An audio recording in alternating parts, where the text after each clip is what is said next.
सुनो, देखो लास्ट के लेक्चर में हम लोग बात कर रहे थे आइसो स्पिन के बारे में, हमारी बात चल रही थी। हाँ, आइसो स्पिन।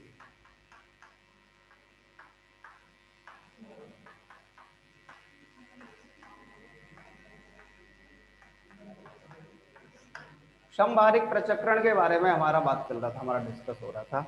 जनरली संभारिक प्रचक्रण के बारे में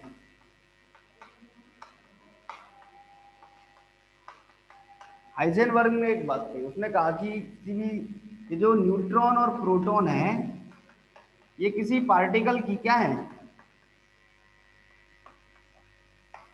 या फिर कहें किसी एक ही पार्टिकल की। हाँ, किसी एक ही पार्टिकल की क्या है, तो अलग अलग स्टेट है।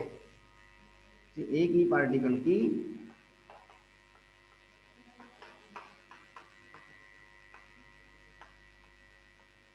अलग अलग स्टेट्स हैं। मतलब एक्चुअली क्या होता है, न्यूट्रॉन और जो प्रोटॉन है, द्रव्यमान क्या होता है, समान होता है। इनका जो द्रव्यमान है, इनका मास है, वो क्या होता है, समान होता है नॉर्मली। ठीक, चलो। इसके अलावा कोणीय संवेग,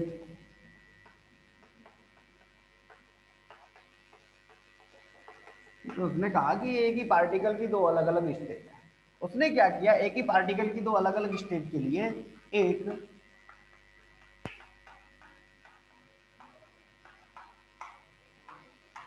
आंतरिक स्वतंत्रता कोटि, इंटरनल डिग्री ऑफ फ्रीडम,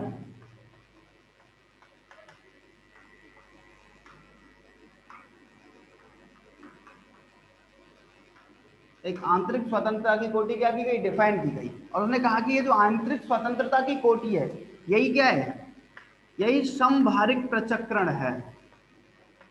क्या है ये समभारिक प्रचक्रण? हाँ, ये। और उसने कहा इसकी जो क्वालिटी है, इसका जो काम है, वो चक्रण के जैसा ही है, स्पिन के जैसा ही है इसका काम। अच्छा, एक और बात उन्होंने कहा कि जब न्यूट्रॉन प्रोटॉन हो, या फिर प्रोटॉन प्रोटॉन हो, न्यूट्रॉन न्यूट्रॉन हो, इन तीनों के बीच में जो इंटरेक्शन है, वो कैसा है, वो सेम टाइप का है। तब उसने कहा कि पार्टिकल की कोई दो स्टेट्स है। ठीक है। अच्छा, उसने कहा कि इसका जो स्पिन है, आइए, इसके रेस्पेक्ट में आई के दो और वैल्यूज होते हैं। उसने कहा प्रोटॉन, एक होता है प्रोटॉन के लिए आई 1/2 होता है, आई जेड का वैल्यू भी प्लस के 1/2 होता है। ठीक, चलो। न्यूट्रॉन के लिए भी एक कंडीशन होती है। न्यूट्रॉन के लिए क्या होता है, आई इक्वल टू तो 1/2 होता है, लेकिन उसी का जेड एक्सिस पर जो वैल्यू होता है, माइनस के 1/2। ये तो क्या है, आई के वैल्यूज हैं, कहाँ, संभारिक प्रचक्रण के टोटल वैल्यूज है। और ये क्या है, I Z plus I Z, या फिर अगर कहें कि आई जेड का जो वैल्यू है वो प्लस माइनस 1/2 है, ये जेड एक्सिस पर उसके वैल्यू है। ठीक, चलो अगली बात सुनिए। अपन क्या करते हैं, इस संभारिक प्रचक्रण के आधार पर क्या करते हैं, पार्टिकल का आवेश निकालते हैं। जरा आओ,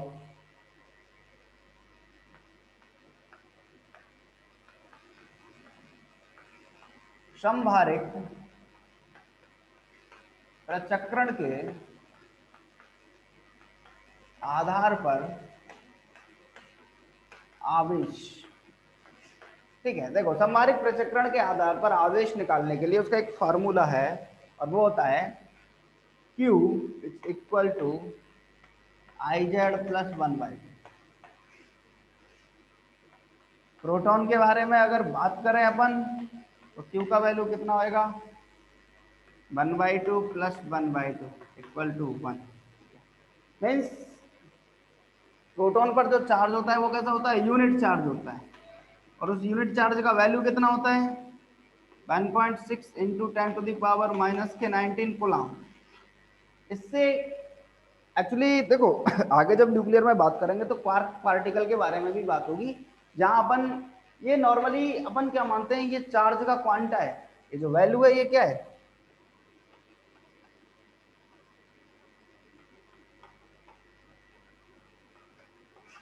क्वांटा ऑफ चार्ज है। लेकिन जहां कहीं भी क्वार्क पार्टिकल के बारे में पढ़ेंगे,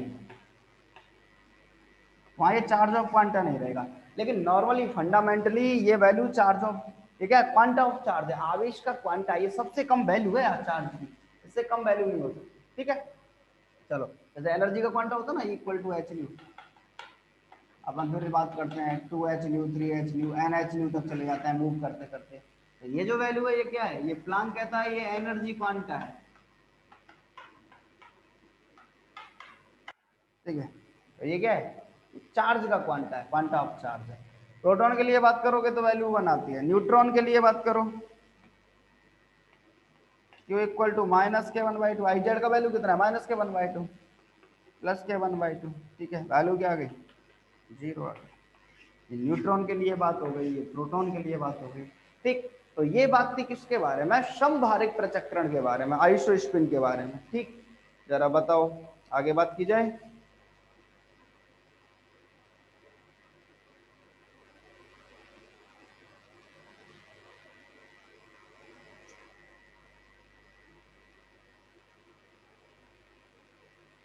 बताओ एक बार और बताना। देखो भाई, ये जो आइसोस्पिन है समभारिक प्रचक्रण, जनरली क्या है, हाइजेनबर्ग ने जब इसके बारे में डिस्कस किया तो हाइजेनबर्ग ये कहता है कि एक्चुअली देखो न्यूट्रॉन प्रोटॉन के द्रव्यमान एक जैसे होते हैं, उसका जो एंगुलर मोमेंटम होता है वो भी एक जैसा होता है, एक जैसा होने का मतलब एक ही कोटि का होता है, एक ही रेंज का होता है। तीसरी बात, वो जब कूलाम के अट्रैक्शन के बारे में बात करता है तो न्यूट्रॉन प्रोटॉन प्रोटॉन प्रोटॉन और न्यूट्रॉन न्यूट्रॉन के बीच में जो इंटरेक्शन होता है वो भी सेम टाइप का होता है। तो वो एक बात कहता है, वो कहता है कि ये जो प्रोटॉन और न्यूट्रॉन है ये किसी एक ही पार्टिकल के क्या है, दो स्टेट है, एक ही पार्टिकल की दो अलग अलग क्या है स्टेट्स हैं, ठीक। चलो, तो वो कहता है कि अगर एक ही पार्टिकल की दो अलग अलग स्टेट्स हैं तो उन दोनों के लिए एक इंटरनल डिग्री ऑफ फ्रीडम, एक आंतरिक स्वतंत्रता की कोटि डिफाइन की गई। हाइजेनबर्ग के थ्रू क्या किया गया, एक internal degree of freedom define की गई, और उसने कहा कि ये जो इंटरनल डिग्री ऑफ फ्रीडम है, आंतरिक स्वतंत्रता की जो कोटि है, वही क्या है, वही संभारिक प्रचक्रण है, वही आइसोस्पिन है।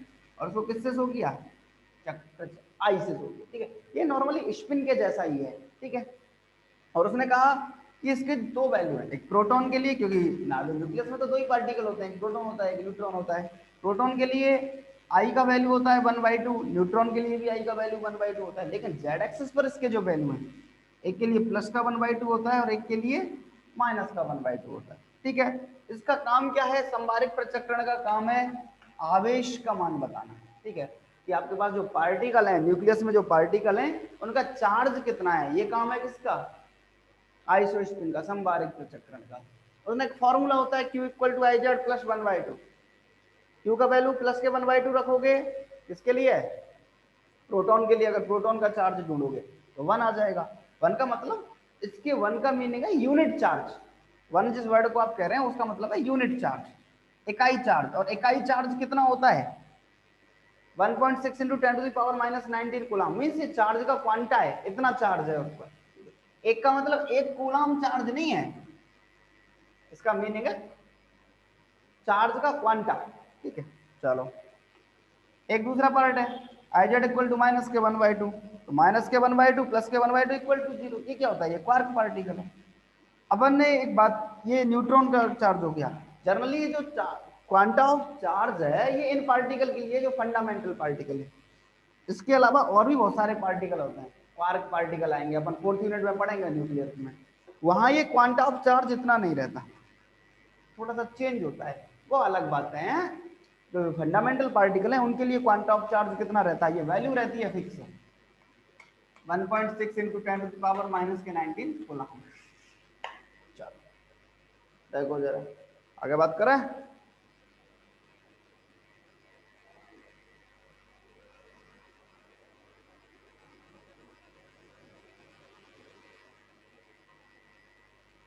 दोनों,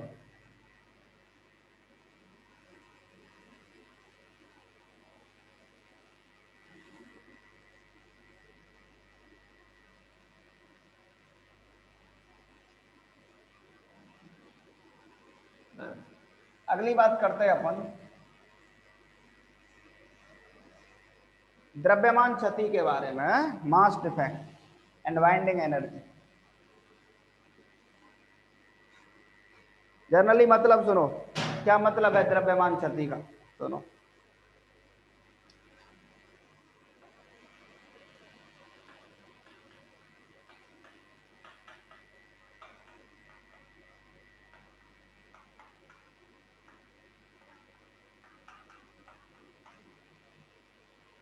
मास डिफेक्ट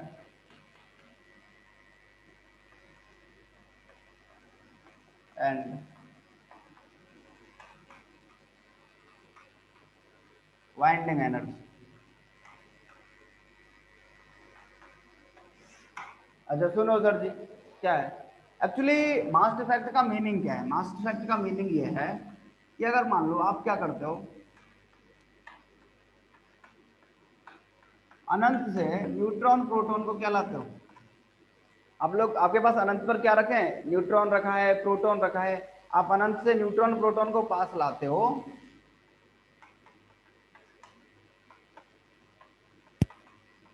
एक नाभिक का निर्माण करते हो। क्या करते हो? नाभिक का। होना तो क्या चाहिए, होना तो ये चाहिए था कि mass of neutron plus mass of proton ये इक्वल होना चाहिए था किसके, मास ऑफ न्यूक्लियस के। अगर नाभिक का निर्माण कर रहे हैं, दो चीजों को लाके आपने जोड़ दिया और न्यूट्रॉन और प्रोटॉन के मास को कनेक्ट करके आपने क्या बना लिया, न्यूक्लियस बना लिया। सिंपल सी बात। पहला दूसरी बात सुनो, ठीक है, हो गया नाभिक। लेकिन ऐसा नहीं होता। जब अपन प्रैक्टिकली जब बात करते हैं तो अपन ये देखते हैं कि mass of neutron plus mass of proton है, इसका वैल्यू ज्यादा होता है मास ऑफ न्यूक्लियस। इसका मतलब क्या हुआ? इसका मतलब ये हुआ कि इस प्रोसेस में मास ऑफ, हमने जितने न्यूट्रॉन लिए जितने प्रोटॉन लिए, दोनों के मास के इक्वल मास नहीं आया, मीन्स कम आ रहा है। इसका मतलब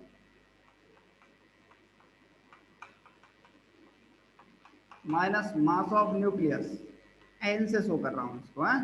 ये स्मॉल एन तो न्यूट्रॉन के लिए है और कैपिटल एन न्यूक्लियस के लिए, नाभिक के लिए, ठीक है। और ये वैल्यू हो गई डेल्टा। तो ये जो वैल्यू है डेल्टा एन,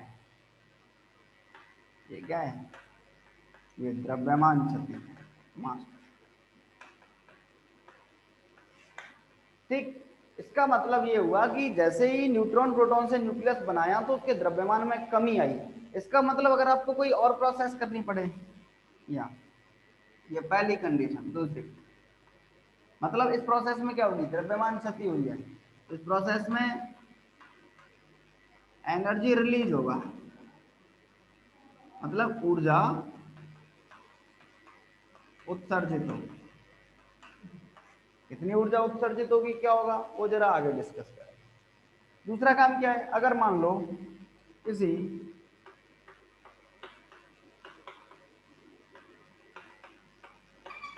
नाभिक से या नाभिक से न्यूट्रॉन तथा प्रोटॉन का निर्माण किया गया,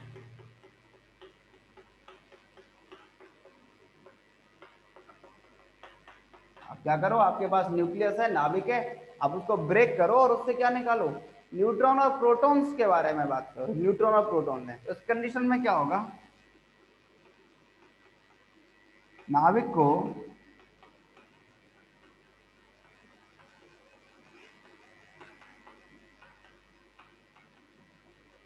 द्रव्यमान क्षति के तुल्य ऊर्जा, मतलब जितना उसका मास डिफेक्ट हुआ है,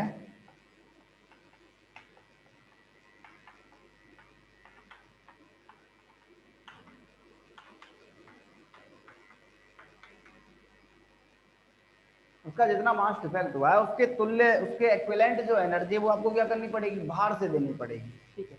चलो अच्छा सुनो, एक काम किया, अब अपन ने एक बात तो निकाल ली, ये क्या है, डेल टाइम है, ये द्रव्यमान क्षति है, ठीक। चलो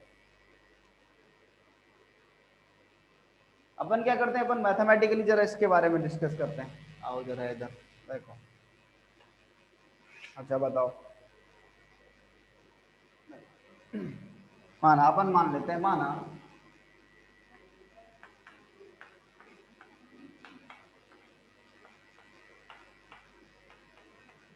कोई परमाणु ZXA है, ठीक है। अपन ने क्या किया, एक एटम ले लिया X, उसका एटॉमिक नंबर क्या हो गया, परमाणु क्रमांक Z, एटॉमिक वेट क्या हो गया, ए हो गया। एटॉमिक नंबर Z हो गया, एटॉमिक वेट क्या हो गया, ए हो गया, ठीक। अपन क्या चाहते हैं, अपन चाहते हैं कि इससे एक न्यूक्लियस के बारे में बात करें, ठीक है। इसमें मान लो नंबर ऑफ प्रोटॉन्स कितने होंगे, Z, ठीक है। Number of neutrons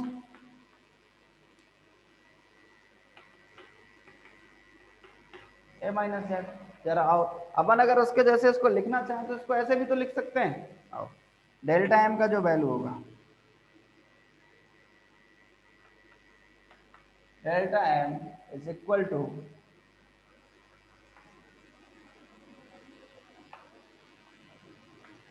ZMP, means number of protons कितने हैं, Z, ठीक है। सारे के सारे प्रोटॉन्स को क्या कर दो, टोटल कर दो, ZMP plus A minus ZMN, ठीक, माइनस MAZ, ठीक है।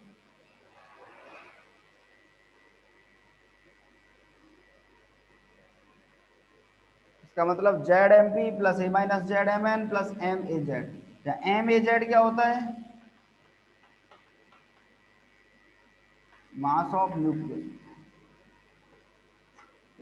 क्या होता है, नाभिक का द्रव्यमान होता है, ठीक।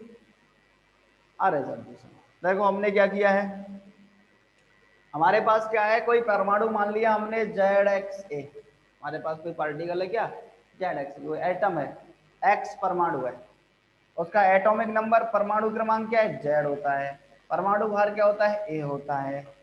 जितना परमाणु क्रमांक होता है उतने ही नंबर ऑफ क्या होते हैं उसमें, एटम्स होते हैं। हाँ, जितना परमाणु क्रमांक होता है उतने ही क्या होता है, नंबर ऑफ एटम्स होते हैं। A माइनस Z कर दो, उतने नंबर ऑफ क्या मिल जाएंगे, न्यूट्रॉन्स मिल जाएंगे। तो अपन क्या करते हैं, अपन एक काम करते हैं, अगर मान लो हमें द्रव्यमान क्षति चाहिए, मास डिफेक्ट चाहिए, तो अपन क्या करते हैं, अपन टोटल प्रोटॉन्स का द्रव्यमान, टोटल न्यूट्रॉन्स का द्रव्यमान, और उसमें से क्या करते हैं, न्यूक्लियस का द्रव्यमान माइनस कर देते हैं, तो अपन को क्या बचेगा, डेल्टा M बच जाएगा, यही द्रव्यमान क्षति है। अच्छा, अगर मान लो, अच्छा बताओ जरा, ये बात समझ आई या नहीं आई, तो थोड़ा हटाते हैं अपन।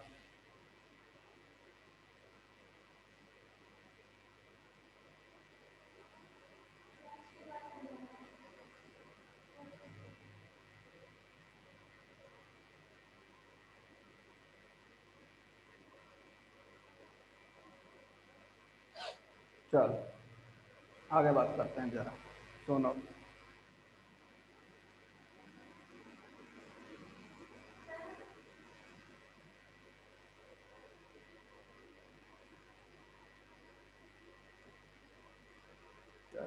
लास्ट को, लास्ट की बात को बताओ दोबारा। अच्छा हाँ, अरे यही तो बताया भाई हमने, अरे यार सिंपल सी बात है, लो आपने क्या किया, एक परमाणु मान लेते हैं आप, ठीक है। माना एक पार्टिकल क्या है, माना एक एटम है ZXA, ठीक है। एक परमाणु मान लिया आपने X है, ठीक है। परमाणु क्या है, X। एक बात, इसका मतलब परमाणु, इस परमाणु या X परमाणु में प्रोटॉन कितने होंगे, अरे परमाणु क्रमांक के बराबर ही तो प्रोटॉन होते हैं, आवर्त सारणी में ये डिस्कस होता है, नहीं होता। Proton Z, neutron A minus Z, ठीक है।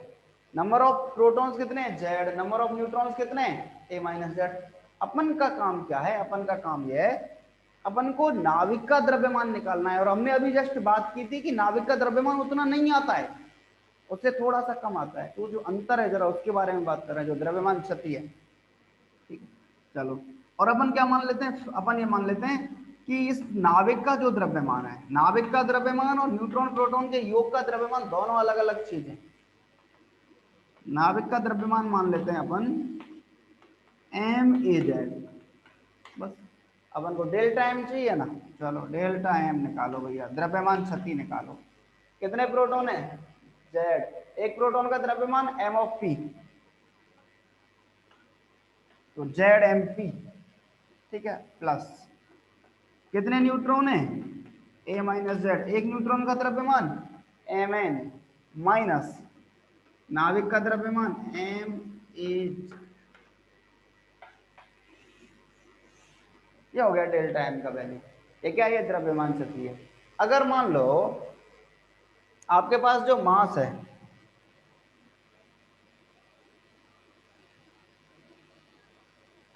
मीन्स प्रोटॉन का मास, न्यूट्रॉन का मास, नाभिक का जो मास है, न्यूक्लियस का जो मास है, अगर ये सारी की सारी चीजें आपके पास किसमें हो? एएमयू में हो, यदि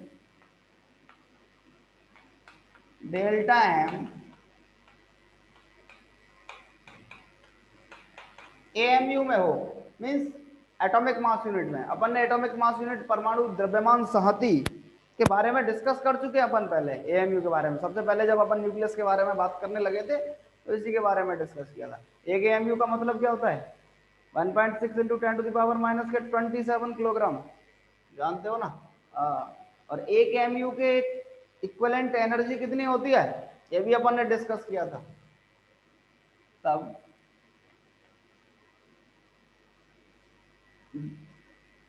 द्रव्यमान क्षति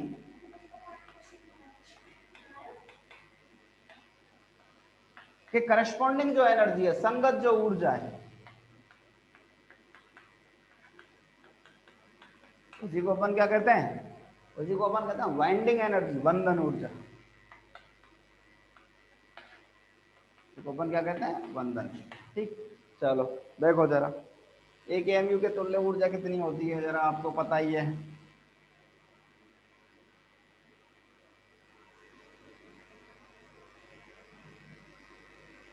देखो आओ इधर, एक एमयू के तुल्य ऊर्जा पता है ना कितनी होती है? 931.5 मेगा इलेक्ट्रॉन वोल्ट होती है। इसका मतलब इसलिए बंधन ऊर्जा, वाइंडिंग एनर्जी को V से भी शो कर देते हैं और EV से भी शो करते हैं। एनर्जी है ये V4 वाइंडिंग है, ठीक, is equal to delta M into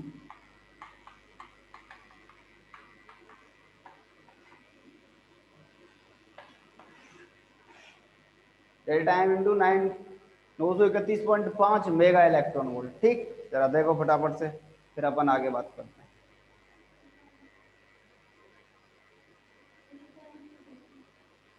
अगर करो तुम लोग रिज्वाइन कर लो, हाँ, उसके बाद आगे बात करते हैं।